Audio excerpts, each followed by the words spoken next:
রেজাউল করিম আবরার, সাহস থাকলে আমার কাছে আসেন। আমি শান্তিনগরে থাকি। আপনাকে আমি আসলেই প্রথমে আপনাকে কান ধরে উঠাবো, বসাবো। আপনি এই ধরনের একজন আলেম হয়ে আপনি শায়েখ বনা শুরু করেছেন, আপনি ইসলামের স্কলার বনা শুরু করেছেন।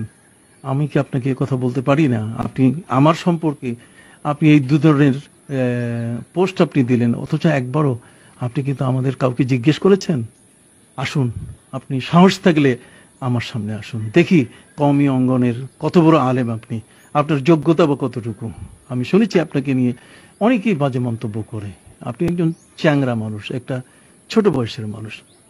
আস্তে কথা বলেন, এখনো আগামীতে বহু সময় আছে। যে কোনো বিষয় তাহাকিক করে কথা বলবেন, বিনা তাহাকিকে কোনো কথা বলবেন। কারো উপরে কোনো অবস্থাতেই এমন কোনো অপবাদ দেবেন না যে অপবাদে আপনি নিজেই ধরা পড়েন। আপনি কি আবরার? আমি তো মনে করি আপনি আশরার। আপনি কি রিজাউল? না, আপনি হচ্ছে গাজাউল। আপনি গাঁজাখোর একজন, আপনি গাঁজাখোর ব্যক্তি। আমি কথাগুলো কখনো বলতাম না আপনাকে।